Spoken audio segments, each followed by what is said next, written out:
Subscribe now Suhail Simply YouTube channel.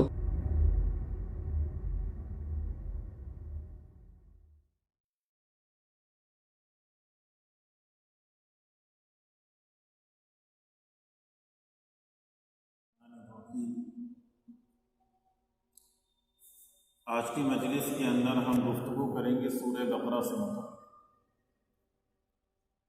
قرآن مقدس کی یہ دوسری سورت، اسے سورہ بقرہ کہا جاتا ہے، تقریباً 2.5 پارے پر محیط۔ پہلے پارے میں 16 رکوع، دوسرے پارے میں 16 رکوع اور تیسرے پارے میں 8 رکوع، یعنی 40 رکوع پر یوں کہہ لیجیے کہ قرآن مقدس کی سب سے بڑی سورت اگر کوئی ہے تو وہ سورہ بقرہ۔ اس سورت کے اندر 6121 کلمات اور 25500 حروف۔ فضیلت کے اعتبار سے یہ سورت انتہائی اہمیت کی حامل ہے۔ چنانچہ مسلم شریف کی روایت ہے، اللہ کے رسول صلی اللہ علیہ وسلم نے تاکیدی طور پر حکم فرمایا، اقرؤوا سورۃ البقرہ، سورہ بقرہ کی تلاوت کرو، فإن أخذها برکۃ، اس لیے کہ سورہ بقرہ کو لے لینا، اس پر عمل کرنا، اسے پڑھنا برکت ہے، اور اس چیز کو یعنی سورہ بقرہ کو چھوڑ دینا یہ حسرت اور افسوس کی بات ہے۔ مزید آپ نے فرمایا وَلَا يَسْتَطِيعُهَا الْبَطَلَةُ، سورہ بقرہ کے پڑھنے والے پر جادوگروں کا کوئی اثر نہیں ہو سکتا۔ ایسے ہی ترمذی شریف کی ایک روایت ہے جس میں آپ نے فرمایا کہ اپنے مکانات کو، اپنے گھروں کو قبرستان نہ بناؤ، اور جس گھر کے اندر سورہ بقرہ پڑھی جاتی ہے اس گھر کے اندر شیطان داخل نہیں ہو سکتا۔ اس سورت کے اندر چند آیات ایسی ہیں جس کی طرف آپ سبھی حضرات کو متوجہ کرنا ہے۔ ایک آیت جامع ترین دعا ہے، ربنا آتنا فی الدنیا حسنہ وفی الآخرۃ حسنہ وقنا عذاب النار۔ حضرت انس رضی اللہ تعالیٰ اس آیت اور اس دعا کے بارے میں فرماتے ہیں کہ اللہ کے رسول صلی اللہ علیہ وسلم کثرت کے ساتھ جس دعا کا ورد رکھا کرتے تھے وہ یہی دعا۔ یہی وجہ ہے کہ ایک مجلس میں آپ اپنے شاگردوں کے ساتھ بیٹھے ہوئے، اسی درمیان میں حضرت ثابت رحمۃ اللہ علیہ نے عرض کیا حضرت انس رضی اللہ تعالیٰ عنہ سے کہ آپ مجمع والوں کے لیے دعا فرما دیجیے۔ آپ نے یہی دعا پڑھی۔ اس کے بعد جب نشست ختم ہونے لگی تو نشست کے اختتام کے قریب حضرت ثابت رحمۃ اللہ علیہ نے دوبارہ پھر عرض کیا کہ حضرت مجلس اختتام کے قریب ہے اور مجمع خواہش مند ہے اس بات کا کہ ان کے لیے جامع ترین دعائیں کر دی جائیں، لہٰذا آپ مجمع کے حق میں کچھ دعا فرما دیں۔ آپ نے اس موقع پر ارشاد فرمایا کہ جو دعا میں نے پڑھی ہے اس کے اندر دنیا اور آخرت کی تمام بھلائیاں طلب کر لی گئی، جہنم سے خلاصی مانگ لی گئی، جس کو اللہ تبارک و تعالیٰ نے یہ عطا فرما دیا اسے سب کچھ مل۔ گویا کہ آپ نے تاکید اس جملے کے ذریعے سے یہ کی ہے کہ آدمی اس دعا کا اپنی زندگی میں انتہائی درجے ورد ہے۔ بلکہ مسند احمد کی جو ایک مشہور روایت ہے کہ اللہ کے رسول صلی اللہ علیہ وسلم ایک بیمار کے پاس تشریف لے گئے، آپ نے دیکھا انتہائی عالی، اتنا سخت بیمار کے ہڈیوں کا ڈھانچہ رہے۔ آپ نے اس سے ملاقات کی اور فرمایا کہ کیا تم نے کوئی خاص دعا کی تھی؟ اس نے کہا میں نے یہ دعا کی تھی کہ اے اللہ تو مجھے آخرت میں جو عذاب دینا چاہتا ہوں وہ عذاب اور وہ سزا دنیا کے اندر دے دے، اور آخرت میں مجھے اس چیز سے محفوظ فرما۔ آپ نے فرمایا سبحان اللہ، کیا آخرت کے عذاب کا بھی کوئی متحمل ہو سکتا ہے؟ بجائے اس کے کہ تم اللہ سے اس طرح کی سزائیں طلب کر رہے ہو، تمہیں تو چاہیے تھی کہ ربنا آتنا فی الدنیا حسنہ وفی الآخرۃ حسنہ وقنا عذاب النار، اس دعا کو پڑھتے۔ چنانچہ روایت میں آتا ہے کہ اس بیمار نے جب اس دعا کو کثرت سے پڑھا ہے تو اللہ تبارک و تعالیٰ نے اسے صحت نصیب کی۔ تو پہلی آیت تو ہمارے سامنے یہ دعا ہے، ہمیں چاہیے کہ اس دعا کا کثرت کے ساتھ اپنی زندگی کے معمولات میں، اپنی نمازوں کے بعد، ایسے ہی رمضان شریف کی بابرکت ساعتوں کے اندر ان دعاؤں کو ساعتوں میں خوب یاد پڑھیں اور کثرت کے ساتھ اس کا ورد کریں۔ دوسری آیت جس کی طرف آپ کی توجہ مبذول کرانی ہے وہ ہے آیت الکرسی۔ حدیث پاک کے اندر اسے تمام آیتوں کی سردار کہا گیا ہے، جس کے متعلق ایک روایت یہ بھی آتی ہے کہ عرش کے نیچے کے خصوصی خزانے سے اللہ تبارک و تعالیٰ نے یہ آیت آپ کو مرحمت فرمائی۔ بلکہ بخاری شریف کے اندر تو ایک دلچسپ قصہ اس سے متعلق نقل کیا ہے۔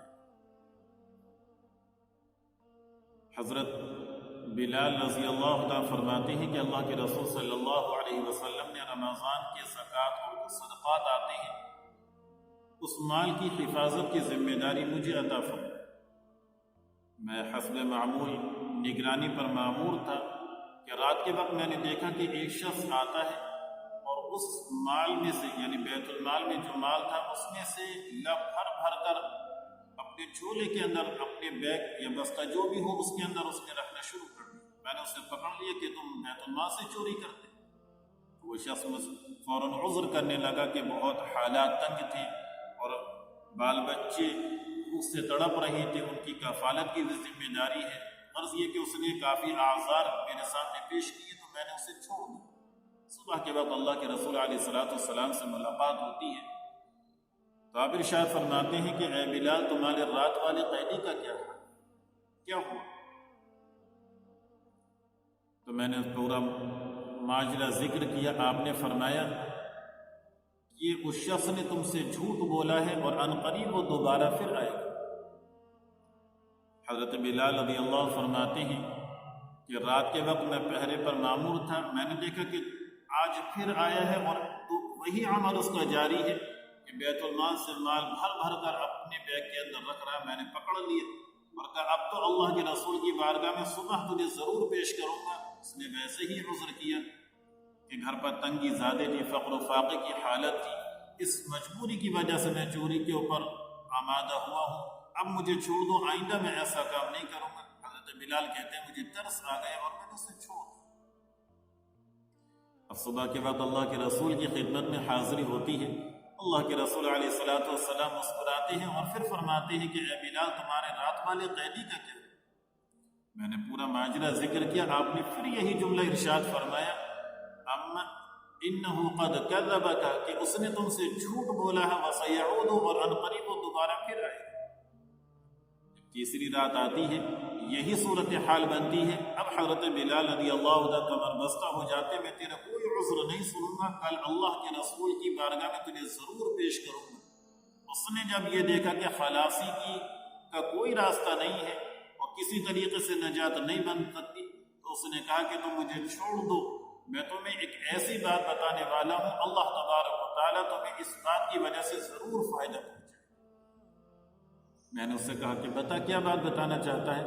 کہنے لگا کہ جب تم اپنے بستر پر جاؤ تو آیت الکرسی پڑھ لیا کرو، اس کی برکت سے اللہ تبارک و تعالیٰ ایک فرشتہ تمہاری حفاظت کے لیے مأمور کر دے گا اور صبح تک شیطان تمہیں کسی بھی اعتبار سے نقصان نہیں پہنچا سکتا۔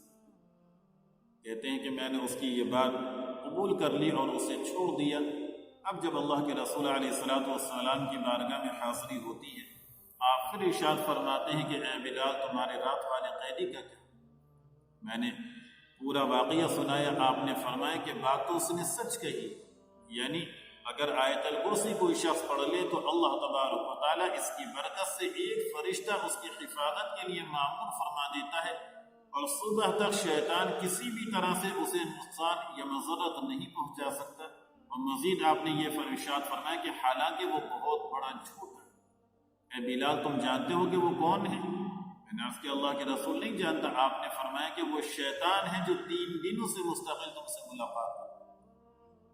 ایک دلچسپ واقعے سے ہمیں یہ بات واضح ہو جاتی ہے اور روز روشن کی طرح ہمارے سامنے عیا ہو جاتی ہے کہ ہم آیت الکرسی کا معمول بھی اپنی زندگی کے اندر۔ طبرانی کی ایک روایت میں آتا ہے کہ جو شخص فرض نماز کے بعد آیت الکرسی پڑھ لے تو اگلی نماز تک اللہ تبارک و تعالیٰ کی حفاظت کے اندر آ جاتا ہے۔ آج کی جیسی ہماری دوڑ دھوپ والی زندگی ہے، ہر قدم پر آدمی کو حادثات سے سامنا ہے، ہر لمحہ، ہر گھڑی، ہر آن فکر ہے کہ ایسا نہ ہو کوئی بیماری حملہ کر دے، کوئی پریشانی سامنے آ جائے، کسی کے حسد کا آدمی شکار ہو جائے، کسی شیطانی شرارت کا شکار ہو جائے، اس موقع پر انسان کو چاہیے کہ اپنی زندگی کا یہ معمول بنائے کہ رات کو بستر پر سونے سے پہلے آیت الکرسی ضرور پڑھیں۔ تیسری جو آیتیں ہیں جن کی طرف آپ حضرات کو متوجہ کرنا ہے وہ سورہ بقرہ کی آخری دو آیتیں، حدیث میں ان کی بھی بہت فضیلت آئی ہے۔ اللہ کے رسول علیہ السلام نے ارشاد فرمایا کہ اللہ کی عرش کے نیچے کے خصوصی خزانے سے اللہ نے مجھے یہ دو آیتیں مرحمت فرمائی، بلکہ حضرت ابن عباس رضی اللہ تعالیٰ تو یہاں تک فرماتے ہیں کہ اللہ کے رسول جب ان آیتوں کی تلاوت فرماتے تو مسکرا اٹھتے تھے۔ اور ایک موقع پر ابن عباس رضی اللہ تعالیٰ سے یہ بھی مروی ہے کہ اگر کوئی شخص دیوانہ ہے، مجنون ہے، عقل اس کی صحیح سے کام نہیں کرتی، عقل سلب ہو چکی ہے، لہذا ایسے شخص پر اگر سورہ بقرہ کی ابتدائی 4 آیتیں، آیت الکرسی اور سورہ بقرہ کی آخری 2 آیتیں یہ پڑھ کر دم کر دی جائیں، اللہ کی ذات سے امید ہے کہ اسے صحت یابی نصیب ہو جائے۔ تو غرض یہ کہ اس طرح چند آیت سورہ بقرہ کی فضیلت کے تعلق سے آپ کے سامنے پیش کی ہیں۔ رہی بات یہ کہ اس سورت کا نام سورہ بقرہ کیوں؟ بقرہ کے معنی آتے ہیں گائے کے، عربی زبان کے اندر جسے انگلش میں ہم کاؤ کہتے ہیں، بقر یا بقرہ یا بقرات، یہ لفظ قرآن مقدس کے اندر 9 جگہ استعمال ہوا ہے، 5 جگہ سورہ بقرہ کے اندر ہے، 2 جگہ سورہ انعام میں ہے اور 2 جگہ سورہ یوسف کے اندر استعمال ہوا۔ سورہ بقرہ میں اس لفظ کو جس واقعے کی طرح منسوب کیا گیا ہے وہ بنی اسرائیل کا بہت مشہور واقعہ ہے کہ ایک شخص بہت زیادہ مال و ثروت والا، جس کی ایک بیٹی بھی تھی اور ایک بھتیجا تھا۔ بھتیجے کے دل میں لالچ پیدا ہوا کہ اگر میں اپنے چچا کو قتل کر دیتا ہوں تو چچا کی مال دولت مجھے حاصل ہو جائے گی اور چچا کی بیٹی سے نکاح بھی کر لوں گا، اس طریقے سے مال کے اوپر بھی قبضہ میرا ہو جائے گا اور بیٹی بھی میری ملکیت کے اندر آ جائے گی۔ اس غلط خیال اور شیطانی وسوسے کے نتیجے میں اس نے اپنے اس فعل کو انجام دے دیا، اپنے چچا کو قتل کیا اور لاش اٹھا کر بنی اسرائیل کی جو بستی تھی اس محصور بستی کے بڑے سے دروازے کے قریب ڈال دی اور خود ہی آ کر شور مچانے لگا کہ بستی والوں نے میرے چچا کو قتل کر دیا۔ صورتحال یہ بن گئی کہ ایک طرف بنی اسرائیل اور دوسری طرف اس کی قوم کے لوگ کھڑے ہو گئے، قریب یہ تھا کہ دونوں کے درمیان جنگ و جدال چھڑ جاتی۔ چنانچہ جو سنجیدہ قسم کے لوگ تھے وہ حضرت موسیٰ علیہ السلام کی خدمت میں حاضر ہوتے ہیں اور پورا واقعہ سناتے ہیں۔ حضرت موسیٰ علیہ السلام نے اللہ سے دعا کی، اللہ تبارک و تعالیٰ کی جانب سے حکم دیا جاتا ہے کہ ان سے کہا جائے کہ یہ ایک بقرہ یعنی ایک گائے ذبح کریں، ان کا یہ معاملہ صاف ہو جائے۔ چنانچہ اب بنی اسرائیل کو یہ چاہیے تھا کہ اللہ کی جانب سے جو حکم دیا گیا ہے اس پر عمل درآمد ہوتے، لیکن بجائے اس کے کہ اس پر وہ عمل کرتے انہوں نے یہی سے قیل و قال شروع کر دی اور حضرت موسیٰ علیہ السلام سے جسارت کے ساتھ یہ کہنے لگے کہ آپ ہمارے ساتھ ٹھٹا اور مذاق کرتے ہیں، آپ ہم سے ایسی بات کہتے ہیں، کہاں گائے کا ذبح کرنا اور کہاں قاتل کا دریافت کرنا، ان کا تو کوئی جوڑ نہیں ہے۔ حضرت موسیٰ علیہ السلام نے فرمایا میں اللہ کی پناہ چاہتا ہوں، میں کوئی ناکانی کی بات کروں۔ اس پر کہنے لگے اچھا ٹھیک ہے، ہم گائے ذبح کر دیں گے، لیکن آپ ذرا یہ تو اپنے رب سے اللہ سے پوچھ کر یہ تو بتائیے کہ گائے کیسی ہونی چاہیے۔ سوالات کا سلسلہ یہاں سے شروع کر دیا۔ اللہ کی جانب سے حکم دیا گیا کہ ان سے کہا جائے کہ وہ گائے ایسے ہو، نہ تو بوڑھی ہو اور نہ بہت ہی بچی ہو، بلکہ جوان درمیانی عمر کی ہونی چاہیے۔ جب ان کے سامنے یہ بات پیش کی گئی، اب بھی چاہتے تو مان لیتے اللہ کا حکم، لیکن پھر یہاں قیل و قال کی اور کہنے لگے ٹھیک ہے، لیکن ابھی ہمارے سامنے صورتحال واضح نہ ہوئی، رنگ تو پتہ چلے اس کا رنگ کیسا۔ تو اللہ کی جانب سے حکم دیا گیا ان سے کہا جائے کہ زرد رنگ ہو، گہرا زرد رنگ ہو جو کہ دیکھنے والوں کو خوشنما معلوم ہو، اچھا معلوم ہو، بھلا معلوم۔ جب اس کی وضاحت آ گئی پھر سوالات کا دروازہ شروع کر دیا۔ یہ بھی تو بتائیے کہ ایسی تو بہت سی گائے ہیں، کچھ ممتاز، کچھ علیحدہ کر دینے والی صفت اس کے اندر ہو، کچھ اوصاف ہمارے سامنے ذکر کر دیے جائیں، تو اللہ کی جانب سے حکم دیا گیا ان سے کہا جائے کہ ایسی گائے ہو کہ نہ تو اس سے کھیت کو جوتنے کا کام لیا گیا ہو، نہ ہی آب پاشی کا کام لیا گیا ہو، یعنی بالکل تندرست، ہر قسم کے عیوب سے پاک اور صاف گائے ہونی چاہیے۔ اس موقع پر انہوں نے انشاءاللہ کہہ دیا تھا، لہذا اللہ تبارک و تعالیٰ کا یہ فضل رہا کہ ان کے سوالات کا سلسلہ یہاں سے آگے نہیں بڑھا، اور ایسی گائے انہوں نے تلاش کر کے اسے ذبح کیا۔ اللہ تبارک و تعالیٰ کی جانب سے حکم تھا کہ اس کا کچھ حصہ اس مقتول سے مس کر دیا جائے جسے قتل کیا گیا ہے، ایسا ہی کیا گیا۔ اب کون سا حصہ تھا، اس بارے میں مختلف روایات ہیں، مشہور یہی ہے کہ زبان مس کی گئی، چنانچہ اللہ کا حکم، وہ مقتول زندہ ہوا اور اس نے نشاندہی کی کہ میرے بھتیجے نے ہی مجھے قتل کیا تھا، قصاصاً اسے بھی قتل کیا گیا۔ اس طریقے سے یہ معاملہ صاف ہوا۔ اسی واقعے کی طرف منسوخ کرتے ہوئے اس سورت کا نام سورہ بقرہ۔ ہمیں جو اس سورت کے اندر ہدایت دی گئی، ایک طرف تو اللہ کی قدرت، اللہ تبارک و تعالیٰ کی شان کبریائی کو بیان کیا گیا، اس لیے اللہ نے اس واقعے کو بیان فرمایا كَذَلِكَ يُحْيِي اللَّهُ الْمَوْتَى وَيُرِيكُمْ آيَاتِهِ لَعَلَّكُمْ تَعْقِلُونَ۔ اللہ تبارک و تعالیٰ ایسے ہی مردوں کو زندہ کیا کرتا ہے، ایسے ہی مردوں کو زندہ کرے گا، اور اللہ اپنی قدرت کی نشانیاں دکھلایا کرتا ہے تاکہ تمہارے اندر سمجھ پیدا ہو، تم اللہ کے اوپر ایمان لاؤ، اپنے یقین کو مستحکم کرو، مضبوط کرو، آخرت کا عقیدہ تمہارے دلوں کے اندر راسخ ہو۔ اس لیے اس سورت کے اندر جگہ بجگہ اللہ تبارک و تعالیٰ نے جہاں عام خطاب کیا ہے، وہی ایمان والوں سے بھی مخاطب ہو کر ارشاد فرمایا کہ اپنے ایمان کو مضبوط پیدا بنائیں، نفاق سے اپنے آپ کو بچائیں، کفر سے اپنے آپ کو بچائیں، عناد سے اپنے آپ کو بچائیں۔ چنانچہ یہ پوری سورت جو مدینہ منورہ کے اندر نازل ہوئی ہے، مدنی سورت ہے، ہجرت کے بعد نازل ہوئی ہے، اس سورت کے اندر جتنے احکامات ہیں، ان احکامات کا عام طریقے سے مخاطب مسلمانوں کو ہی بنایا گیا ہے۔ ان کی معاشرتی زندگی، ان کی تمدنی زندگی، ان کی تہذیب کیسی ہونی چاہیے، ان تمام باتوں کی طرف متوجہ کیا۔ اللہ تعالیٰ ان باتوں پر ہمیں عمل کی توفیق نصیب فرمائے، سورہ بقرہ کے فضائل ہمارے دلوں میں راسخ فرمائے، اس کی کثرت کے ساتھ تلاوت کی اور اس پر عمل کی توفیق مرحمت فرمائے۔ وما علینا